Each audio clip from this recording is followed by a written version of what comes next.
자, 여러분 안녕하세요. 또다시 동아시아사 시간이 돌아왔습니다. 이 수업을 녹화하고 있는 날짜는 7월 1일이고요. 오늘 여러분들은 동아시아사 시험을 보셨습니다. 아까 시험 끝나고 나가는 여러분들의 얼굴을 보니 매우 힘들고 지친 표정이더라고요. 40문제 내는 많은 문제 푸느라고 정말 대단히 고생이 많으셨고요. 지금은 시험 끝나고 정말 다들 행복하고 즐거운 시간을 보내고 있을 거라고 생각을 합니다. 네, 등급을 시험 한 번으로 어떻게든 나눠야 되다 보니까 선생님이 불안한 마음에 문제 난이도도 조금 올리고 문제 개수도 최대한 냈던 것 같아요. 여러분들도 너그럽게 좀 이해를 해주셨으면 좋겠어요. 여러분들만 힘들었던 거 아니고 여러분들만 어려웠던 거 아니라 모두 다 같이 힘들고 어려웠고 그랬던 거잖아요. 그죠? 어차피 뭐 상대평가니까요. 그죠? 내가 남들보다 잘 보면 되지 내가 몇 점 받았느냐는 크게 중요하지 않다라고 이해하시면 될 것 같아요. 자, 아무쪼록 다들 만족할 만한 성적을 얻으시기를 바라겠고요. 아쉬운 분들은 2학기 때 또 기회가 있으니까요. 2학기 때도 열심히 공부를 하셔서 1학기 때 성적이 좋지 않았다면 많이들 만회하실 수 있었으면 좋겠습니다. 자, 이번 시간에 우리 교재 29쪽에 마저 이어서 살펴볼 거예요. 우리는 지금 뭐에 대해서 배우고 있는 중이냐면요. 임진왜란이 터지기 직전에 동아시아 각국의 상황이 어떠했는가에 대해서 살펴보고 있는 중입니다. 제일 먼저 우리는 지난 시간에 명나라의 상황부까지 이야기를 해봤어요. 그죠? 북로 남외의 침략으로 인해서 국력이 쇠퇴하고 있었고 환관들이 날뛰면서 정치가 부패하고 이갑제가 해체되면서 사회가 혼란해진 상황에서 장거정이라는 인물이 등장을 해서 개혁을 시도했습니다만은 일시적으로는 어느 정도 성과를 거두었지만 결과적으로 장거정이 죽고 난 이후에는 개혁이 흐지부지 되어버리고 말면서 결국 명나라는 쇠퇴기를 걷고 있었다라는 그런 내용이었어요. 그죠? 지난 시간에 장거정이 어떤 사람이었느냐 선생님이 순간 헷갈렸었는데요. 공식적으로는 명나라의 수보였어요. 수보라고 하면 우리나라로 치자면은 영의정, 그러니까 관료로서 올라갈 수 있는 가장 높은 자리에 올랐던 사람이다. 라고 이렇게 이해를 하시면 될 것 같아요. 자, 이번 시간에는 이어서 임진왜란이 터지기 직전에 조선의 상황은 어떠했는지에 대해서 조금 살펴보고요. 나머지 부분들은 여러분들이 학교 나오는 주간에 마저 이어서 설명을 해드리도록 하겠습니다. 자, 같이 한번 살펴보도록 합시다. 제목을 보면은요, 조선의 살인정치와 국방력의 약화라고 되어 있네요.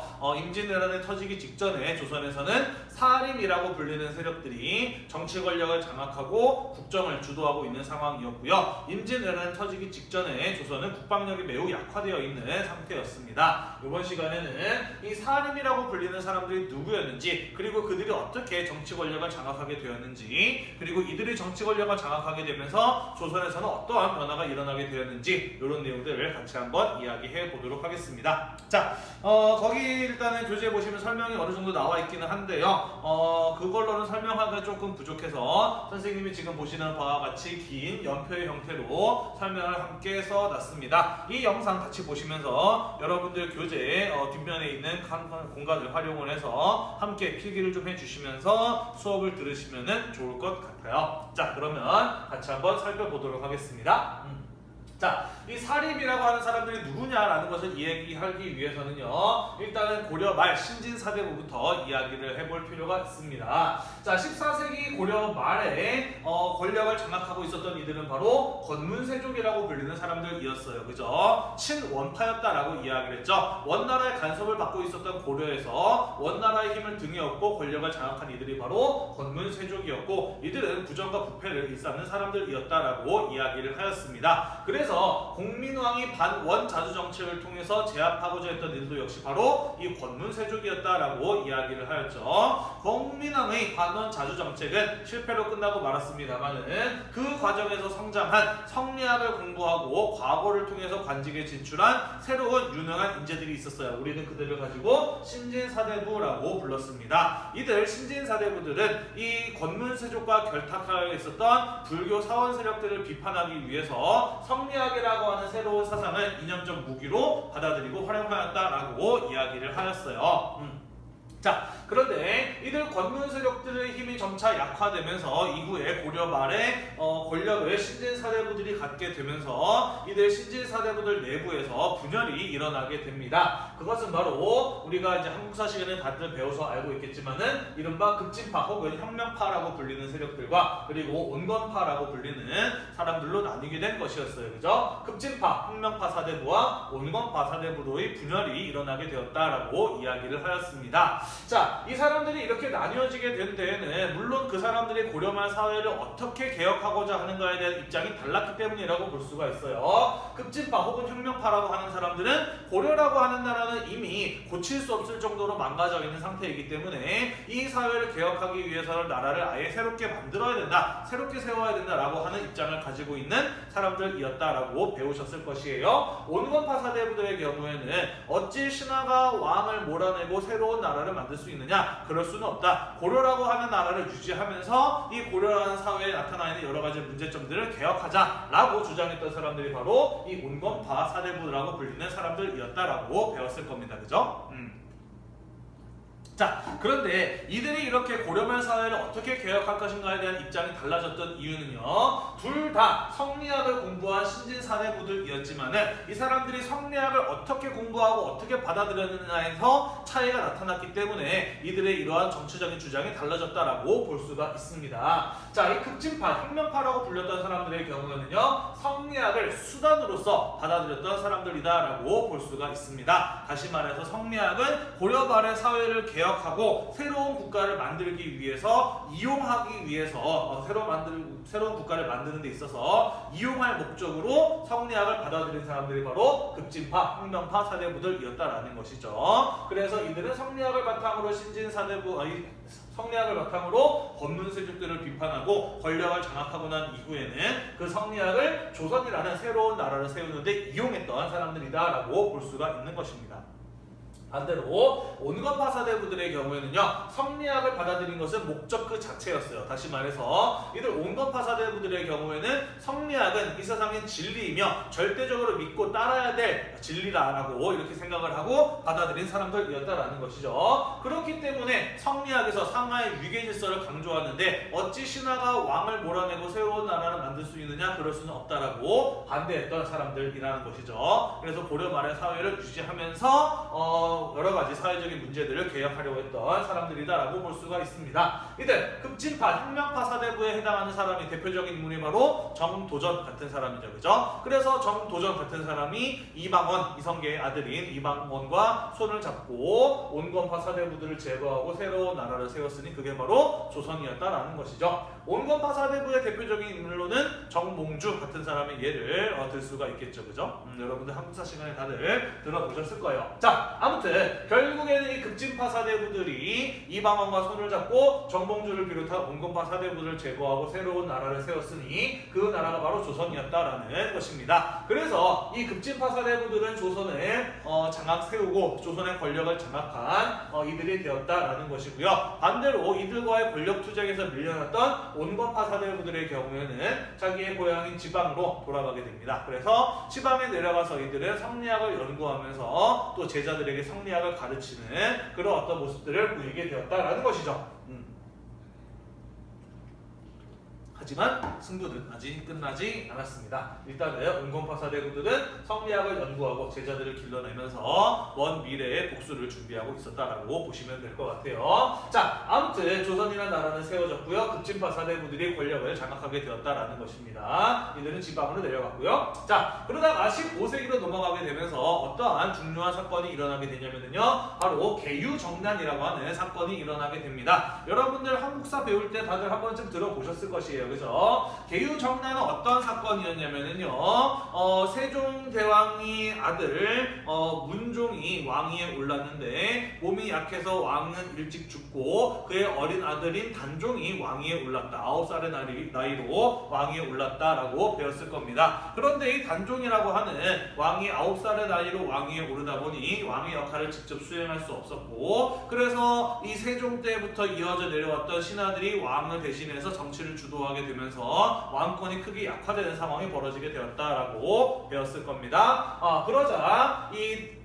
단종의 삼촌, 그러니까 세종의 아들이자 문종의 동생이었던 수양대군이 어린 조카인 단종을 몰아내고 새롭게 왕의 자리에 올랐으니 그 사건을 가지고 계유정난이라고 하고, 수양대군은 이후에 단종을 몰아내고 왕이 되면서 세조가 되었다라는 거 한국사 시간에 다들 배우셨을 겁니다. 그죠? 기억이 나죠? 그죠? 그래서 계유정난이라는 사건은 수양대군이 자신의 조카인 단종을 몰아내고 왕위에 올라서 세조가 된 사건이 바로 계유정난이라고 하는 사건이었다라는 것이죠. 자, 그런데 이 계유정난이라고 하는 사건은 세조 혼자서 이뤄낼 수 있었을까요? 당연히 아니었다라는 것이죠. 이 계유정난에서 세조를 도와서 그를 왕으로 만든 사람들이 있었다라는 것입니다. 그리고 그 사람들의 경우에는 이 수양대군이 세조가 되면서 왕위에 오르게 되었을 때 당연히 그를 왕으로 만들어준 사람들이었기 때문에 세조가 왕이 되고 난 이후에는 그들에게 자신을 도와서 나를 왕으로 만들어준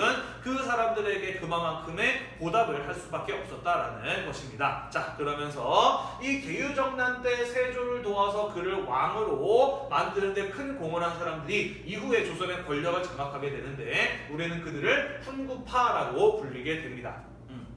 자, 이후에 조선의 상황은 대단히 아이러니한 상황에 처하게 됩니다. 이 수양대군이 단종을 몰아내고 계유정난을 통해서 왕위에 오른 것은 단종의 나이가 어려서 왕권이 약화되었다라고 하는 것을 명분으로 자신이 왕이 되어서 강력한 왕권을 차지하기 위해서 이 계유정난이라고 하는 이 사건을 일으킨 것이었다라고 이야기를 했잖아요. 그죠? 자, 그런데 정작 자신이 왕위에 오르면서 나를 왕으로 만들어준 신하들에게 그만큼의 보답을, 권력을 돌려주는 것으로서, 권력을 나눠주는 것으로서 보답을 할 수밖에 없다 보니 세조가 왕이 되고 난 이후에 그를 도와서 공신으로서 조선의 권력을 장악한 이들 훈구파들의 경우에는 세조를 왕으로 만들었다라고 하는 그 공 덕분에 조선에서 굉장히 강력한 힘을 가진 세력들로 자리 잡게 되었다라는 것입니다. 그래서 이 훈구파가 집권을 하게 되면서 세조가 살아있을 때만 하더라도 그래도 세조가 강력한 왕권을 가지는 모습을 보이긴 했으나 점차 시간이 지나고 세조가 죽고 난 이후에는 세조를 왕으로 만드는 데 큰 공을 세운 이들 훈구파들이 강력한 정치 권력을 장악하게 되었다라는 것입니다. 그래서 결과적으로 보았을 때 이들의 힘이 지나치게 강해지게 되면서 오히려 왕권이 약화되는 상황이 나타나게 되었다라는 것이에요. 그래서 선생님이 방금 아이러니한 상황이 벌어지게 된 것이었다라고 이야기를 했습니다. 자, 이후에 이들 훈구라고 불렸던 세력들의 경우에는요, 그 강력한 권력을 바탕으로 자신들의 개인적인 이익을 채우기 위해서 여러 가지 행동들을 하게 되는데요. 그 대표적인 사례가 바로 자신의 권력을 이용해서 모든 경제적 가치가 생산되는 그 생산의 원천이죠. 토지를 점차 독점해 나가는 것이었다라는 것입니다. 자, 정리해보자면은 계유정난에서 세조를 왕으로 만드는데 큰 공을 세웠던 사람들이 15세기의 정치 권력을 장악하게 되었으니 그들이 바로 훈구라고 불리는 세력이었다. 이들의 힘이 너무 강해서 왕권이 약화되는 문제가 나타났으며 그들은 그 강력한 힘을 이용을 해서 조선의 땅들을 장악해 나가는 이러한 어떤 부정적인 모습들을 보였다라는 것이에요. 자, 결국 이들 훈구들의 힘을 제압을 하고 이들의 어떤 부정이나 비리 같은 것들을 방지하고 나라를 바로 세우기 위해서는 강력한 왕권을 회복할 필요가 있었다라는 것입니다. 그리고 왕이 강력한 힘을 가져나가기 위해서는 무엇이 필요하다라고 이야기를 했나요? 젊고 유능하면서 왕에게 충성스러운 사람들이 왕의 손과 발이 되어서 이들을 거의 비판하고 견제할 수 있어야 된다라고 이야기를 했잖아요. 그죠? 자, 그래서 이들 훈구파를 비판하고 견제할 수 있는 새로운 세력으로서 성장하게 된 이들이 바로 사림이라고 불리는 사람들이었다라는 것입니다. 그럼 이들은 갑자기 어디에서 나타났느냐? 우리가 아까 이야기했었죠. 이 급진파 사대부와의 대결에서 밀렸던 온건파 사대부들이 지방으로 내려가서 무엇을 했다라고 이야기를 했나요? 제자들을 길러냈다라고 이야기를 했잖아요. 그죠? 그 온건파 사대부들로부터 지방에서 성리학을 배워서 이후에 과거를 통해서 관직에 진출했던 있을까요? 과거를 통해서 관직에 진출했던 사람이 바로 이들 사림이라고 불리는 사람들이었다라는 것입니다. 그리고 이들을 이용을 해서 훈구파를 비판하고 견제하면서 왕권을 강화하려고 하였다라는 것이죠. 그 과정에서 사림이라고 불리는 사람들이 중앙정계에 진출하게 되었다라는 것입니다. 이해가 되시죠? 자, 이들 살인의 경우에는 훈구를 비판하고 견제하기에 최적의 조건을 갖춘 사람들이었다라고 볼 수가 있습니다. 그 까닭은요, 우선은 첫 번째로 과거 그들의 뿌리를 거슬러 올라가다 보면은 그죠? 훈구파들의 경우에는 이 급진파 사대부들의 뒤를 이은 사람들이고, 이 살인의 경우에는 온건파 사대부들의 뒤를 이은 사람이잖아요, 그죠? 이들은 성리학을 어떻게 받아들였느냐에 대한 입장도 서로 달랐기 때문에 사상적으로 대립할 수밖에 없는 사람들이었다라고 볼 수가 있고요.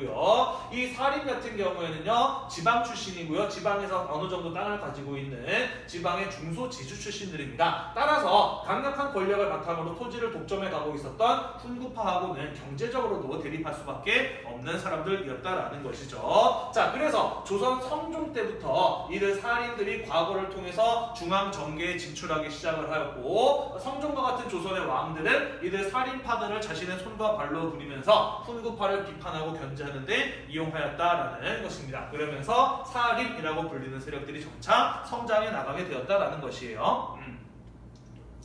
자, 살인이라고 하는 게 왜 살인이냐면요, 지방에 선비사자예요. 선비들이 숲에 있는 나무들처럼 많았다라고 해서 이들을 사림이라고 부릅니다. 선비의 숲이죠.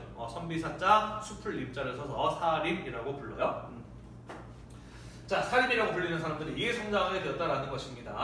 자, 그런데 여전히 훈구파라고 불렸던 사람들은 강력한 힘을 가지고 있었어요. 그리고 당연히 이들 살인들의 비판과 견제를 받고서도 가만히 있지는 않았죠. 어떻게 해서든지 자신들의 권력을 유지하기 위해서 이들 살인파들을 탄압하고 또 견제하려는 여러 가지 정치적인 행위들을 하게 됩니다. 그 과정에서 중앙 정계에 진출했던 이들 살인들이 훈구파의 반격을 받아서 4번 정도 크게 큰 피해를 입습니다. 우리는 그 사건을 가지고 살인이 화를 입었다라고 해서 사화라고 이야기를 하죠. 한국사 시간에 무오사와 갑자사와 기묘사와 을사사와 뭐 이런 거 들어봤을 거예요, 그죠?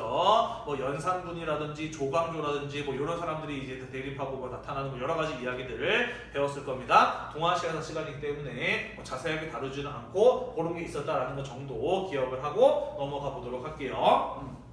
자, 아무튼 그래서 이 살인들이 성종 이후에 조선의 중앙 정계에 진출하게 되면서 훈구파를 비판하고 견제하였지만 이 훈구파들의 반격을 받아서 4차례 큰 피해를 입기도 했었다라는 것이에요. 자, 그런데 16세기로 넘어가게 되면서 결국 누가 최종적으로 승리를 거두게 되느냐? 바로 살인들이 승리를 거두면서 조선의 정치 권력을 장악하게 됩니다. 자, 그 까닭은 무엇이냐면요, 훈구라고 하는 사람들이 기본적으로 이 계유정난이라고 하는 일상적이지 않은 굉장히 예외적인 상황에서 활약을 해서 큰 공을 세우고 권력을 장악한 이들이었어요. 다시 말해서 이들의 경우에는 계유정난과 같은 이런 어떤 극적인 예외적인 상황에 벌어지지 않는다면은 계속해서 그 뒤를 이어서 권력을 장악할 수 있는 사람들이 나타나지 못하는 그런 어떤 성격의 세력이었다라고 볼 수가 있다라는 것이죠. 반대로 이들 살인들 같은 경우에는 여러 차례 화를 겪으면서 수많은 사람들이 죽어나갔지만 계속해서 지방에서 새롭게 성리학을 배우고 과거를 통해서 중앙 정계에 진출하는 사람들이 그 뒤를 이었기 때문에 계속해서 리필이 되었기 때문에 결국 16세기로 가게 되었을 때 훈구들의 경우에는 그 대가 끊기게 되었던 것이고요. 계속해서 지방에서 중앙으로 과거를 통해서 진출했던 살인들이 결국에는 조선의 중앙 정계를 장악하는 데 성공하였다라고 볼 수가 있는 것입니다. 그래서 온건파 사대부들이 혁명파 사대부들에게 밀리고 난 이후에 200년 가까이 200년?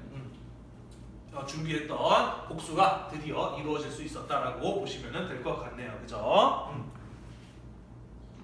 자, 아까 이 사림이라고 불리는 세력들의 경우에는요, 온건파 사대부들로부터 성리학을 배운 사람들이다 라고 이야기를 했습니다. 그리고 온건파 사대부들은 성리학을 절대적으로 신봉하는 사람들이었다라고 이야기를 했잖아요, 그죠? 자, 그리고 이 사람들은 지방 출신이다 라고 이야기를 했습니다. 그래서 이들 살인들이 16세기에 들어가서 조선의 중앙 정계를 장악하게 되면서 어떠한 변화가 일어나게 되느냐, 이들은 자신의 세력 기반이 있는 지방에서 성 자신이 절대적으로 신봉하는 성리학을 중심으로 새로운 사회 질서를 만들어내고자 하였다라는 것입니다. 그러면서 우리 성리학 배울 때 이야기했었죠, 그죠? 16세기 이후에 저 사림이 정권을 장악하게 되면서 지방 곳곳에 서원이 만들어지고 향약이 실시되었다라는 거 이야기를 했었잖아요, 그죠? 그러한 변화가 바로 성리학을 절대적으로 신봉했던 온건파 사대부들로부터 성리학을 배운 지방 출신인 사림이 조선의 중앙 정계를 장악하게 되면서 나타나게 된 변화들이었다라는 것이죠. 그와 더불어서 조선 전기까지만 하더라도 고려시대 때의 전통이 그대로 이어지고 있었는데 조선 중기 이후로 가게 되면서 결혼이나 재산 상속이라든지 아니면 뭐 제사라든지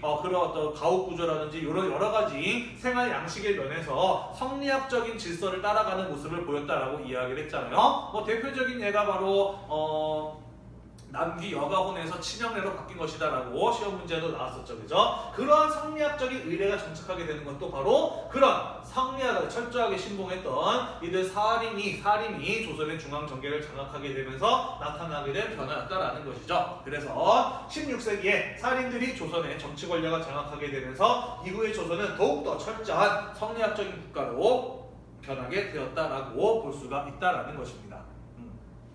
자, 그런데 이들 사림이 중앙정계를 장악하고 난 이후에 사림 내부에서의 분열이 일어나게 되죠. 과거 권력을 장악했던 훈구파들을 어떻게 처벌할 것인가, 어떻게 다룰 것인가를 놓고 강경파와 온건파로 나뉘게 되는데요. 그들이 각각 동인과 서인으로 분열이 일어나게 되었다라는 것이죠. 그리고 먼저 권력을 장악했던 동인 쪽에서는 또 이들 서인들을 어떻게 다룰 것인가를 놓고 강경파와 온건파로 나뉘면서 동인 내부에서 분열이 일어나게 되면서 북인과 남인으로 분열이 일어나게 되었다라는 것이죠. 한국사 시간에 다들 배우셨죠, 그죠? 그래서 훈구가 제거되고 난 이후에 조선의 정치 권력을 장악한 사림 내부에서 이와 같은 분열이 일어나게 되고 서로 대립을 하는 상황이 나타나게 되었으니 우리는 그러한 정치의 상황을 조선의 붕당 정치다라고 배웠을 겁니다, 그죠? 동인, 서인, 북인, 남인 이후에 뭐 노론, 소론 같은 이 사림 내부에서 분열이 일어나게 되면서 붕당을 이루고 그 붕당 간의 정치적인 다툼, 정쟁을 하는 이러한 상황이 나타나게 되었다라는 것입니다. 처음에는 붕당 정치는 상당히 긍정적인 것이었어요. 어느 한쪽이 권력을 장악하지 못하도록, 독점하지 못하도록 상대 붕당이 반대 붕당을 비판하고 견제하면서 정치의 균형을 이뤄나가는, 그러니까 붕당 정치도 나름 민주주의와 같은 어떤 그런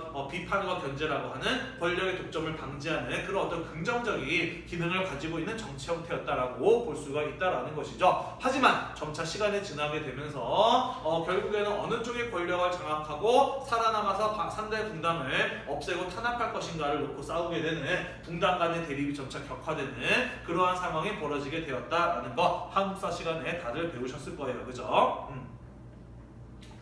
자, 우리 지금 뭐에 대해서 배우고 있다라고 이야기를 했나요? 임진왜란이 터지기 직전에 조선의 상황이 어떠했는가에 대해서 살펴보고 있는 중이다라고 이야기를 했습니다. 그죠? 임진왜란은 1592년 16세기 말에 터지게 되는데 그 직전의 상황은 어떠하였느냐? 사림들이 중앙정계를 장악하면서 성리학적인 사회 질서가 새로운 조선을 더욱더 철저한 성리학 국가로 만들어 나가고 있었다. 그런데 사림 내부에서 분열이 일어나게 되면서 동인, 서인, 북인, 남인으로 분열이 되었고 이들 각각의 붕당은 처음에는 서로를 비판하고 견제하면서 권력의 독점을 방지하는 긍정적인 붕당 정치의 모습을 보였지만 점차 시간이 지나게 되면서 어느 쪽이 살아남아서 상대 붕당을 제압하고 권력을 차지할 것인가를 놓고 치열하게 다툼을 벌이는 이른바 붕당 간의 대립이 격화되는 이러한 정치적인 상황이 나타나게 되었다라는 것입니다. 그래서 조선의 정치계가 이렇게 분열하고 서로 대립을 하고 있는 상황에서 임진왜란이라는 사건이 터지게 된 것입니다. 그죠? 따라서 조선은 정치적으로 봤을 때 그러한 임진왜란이라고 하는 갑작스러운 정치적인 전쟁의 상황에 제대로 대처할 수가 있었다 없었다? 그러기 어려운 상황이었다라는 것이에요. 그죠? 다시 한번 정리하자면 붕당 정치의 이 어떤 대립과 갈등이 격화되면서 조선은 정치적으로 보았을 때 임진왜란이라고 하는 갑작스러운 전쟁에 제대로 대처하기 어려운 상황이었다라는 게 이번 시간에 우리가 배운 내용이 되겠습니다. 이해가 되시죠? 자, 다음 시간에는요, 여러분들이 학교에 나오시게 될 텐데 나오게 되면은 살인 정치에 이어서 왜 조선이 임진왜란 임진왜란이 터지기 직전에 국방력이 나라를 지키는 군사력이 크게 약화된 상황이었는지에 대해서 마저 이어서 살펴보도록 하겠습니다. 오늘도 여러분들 공부하느라고 대단히 고생이 많으셨고요. 다음 시간에 마저 이어서 살펴보도록 하겠습니다. 안녕.